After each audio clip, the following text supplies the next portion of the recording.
And we are so delighted that Australian pastor Karl Faase is with us again today. What a tool he's created, a DVD set, Toward Belief, that quotes some of the brightest minds internationally on the apologetic truths of Scripture. You know, that's a word, again, that most laymen, they say, what are we apologizing for? You know, it's a defense of the faith. You focus on the Bible. Now, you know, I want to tell you, we live in an age of incredible biblical literacy, as you know. Dan Brown said there were 80 different changes to the Bible in the Da Vinci Code. Most people didn't even wince. Tell us why you had this as an installment. Well, for two reasons. We talked yesterday about the fact that we did some research, and the research demonstrated that the Bible and some of the teachings of the Bible was actually a key blocker in people's minds. But secondly, it's foundational. I mean, if you could disprove just the New Testament, even Matthew, Mark, Luke, and John, we don't have a leg to stand on. We, in those books, historical books, we stand on the truths that is an accurate history of what happened.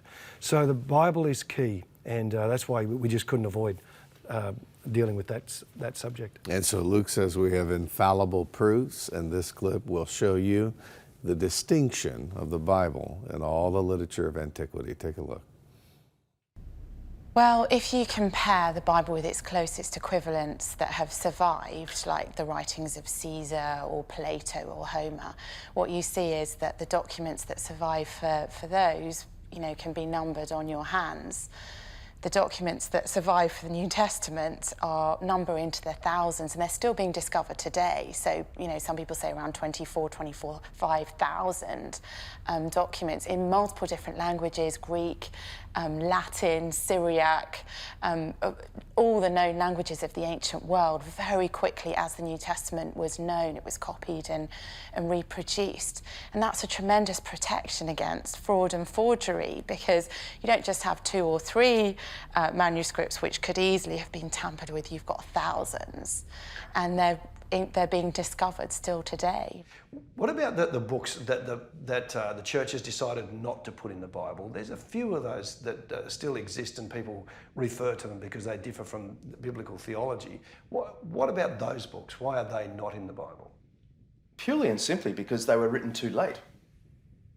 The early Christians did not have councils and power and sort of get together and say, let's just invent which books will really help our cause. They were still being persecuted and fed to the lions, and churches were being burnt down. And, you know, they were persecuted massively in this same period when they were trying to work out what the authoritative texts are. And the simple answer to the question is, they tried to work out what are the documents that come from the 1st century, that is the century in which Jesus and the apostles lived, that were written by either an apostle, an eyewitness of Jesus, or a direct colleague of an apostle. That was their kind of rule. And if there was a document that claimed to be written by a colleague of an apostle or an apostle, but hadn't been known widely for generations, they were very dubious about it and put it on another list. I would also say that although the Gospels may be written down a generation later, let's say in the 60s, 70s, something like that, Paul's letters are written earlier. And for example, in 1 Corinthians, when Paul is writing to them, he notes, this is in chapter 15, he tells them about a tradition. He said, this is the tradition that all the apostles are presenting, that Jesus died according to Scripture, that he was buried, that he was raised on the 3rd day according to Scripture, and that he appeared to people. And this is an old tradition. This is not something Paul made up. When Jesus died, for the disciples, they thought that was the end. They thought that was it. We're done. And they were despondent, they were hiding, and then something happened to turn that around. Something so amazing that these people who were hiding, that Peter, who had denied Jesus 3 times, suddenly steps forward and begins to preach with such power and conviction. And the guy's already dead. You might as well just go on. And they were ready to do that. So what is it that turned them around and gave them that sense that, no, this is who Jesus was, and to speak of the resurrection with such conviction? And that would be if the resurrection really happened. I often say to people, if we had the evidence for Jesus singing his sermons, of the same quality that we have evidence for his resurrection, everyone would say Jesus sang his sermons. Now, we don't have any such evidence about him singing sermons, but I'm just saying if we had the same various accounts written quite close in time saying Jesus sang his sermons, everyone would believe it. It's the fact that it's so bizarre, he rose again, that we suddenly go, oh, maybe it can't be true, maybe they made it up.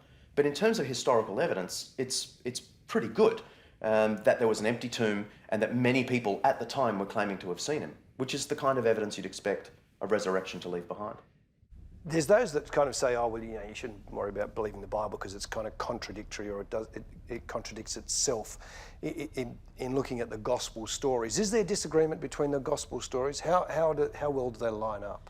I think what we have in the gospel stories are different accounts of the same events. Now, if you were to assemble, 4 eyewitness statements about a car accident that we could experience today or tomorrow, you would expect there to be some variation amongst how those witnesses perceived the events. And if they were identical, you would immediately think this is forgery, or this has been tampered with, or there's some kind of hand at work determining the outcome. So where we see differentiation between the gospel writers, as I've looked at those things, I think they can be reconciled chronologically. So they're not contradictory accounts, but they lay alongside one another and give 4 different perceptions, 4 different genuine historical accounts of what happened.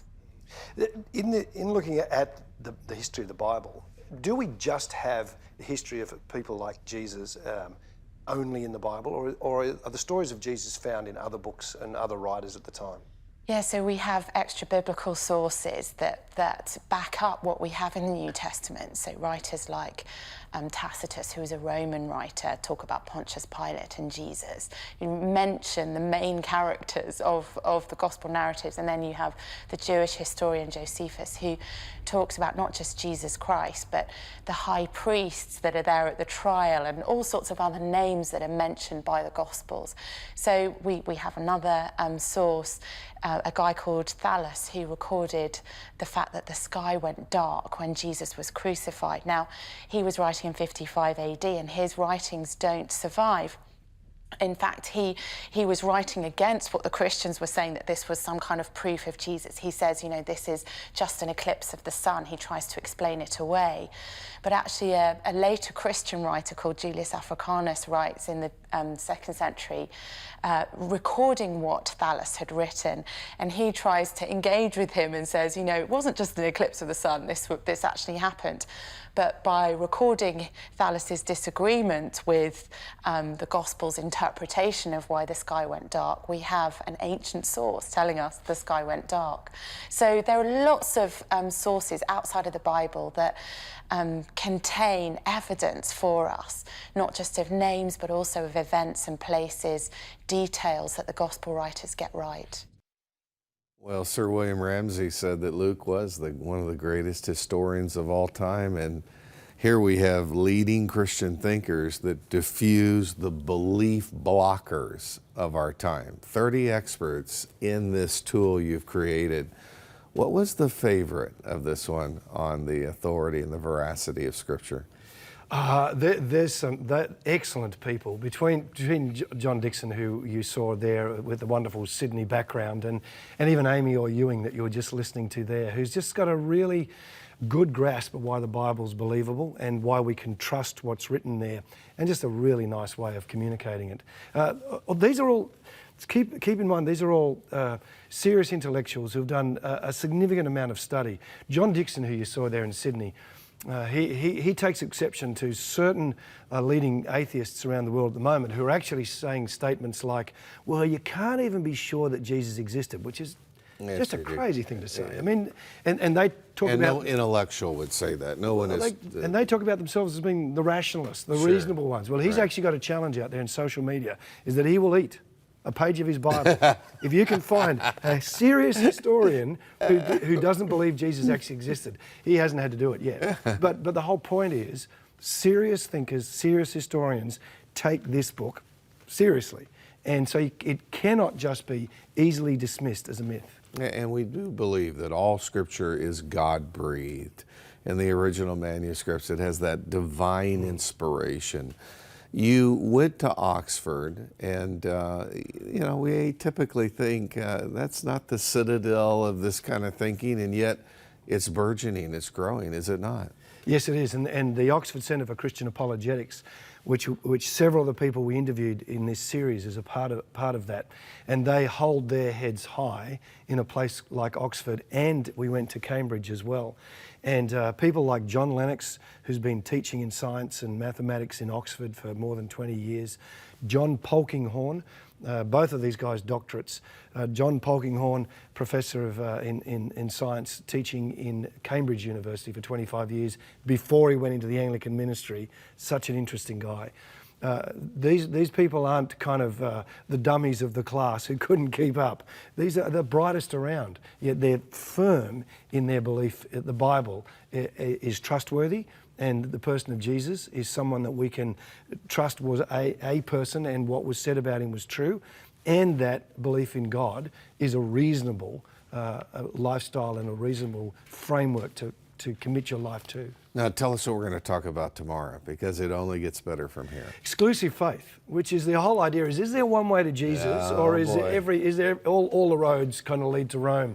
And the interesting thing is, I think this is a bit of a sleeper, because we've shown this series already in Australia, and when this episode came up, people were like, wow, I hadn't really thought about it in those ways.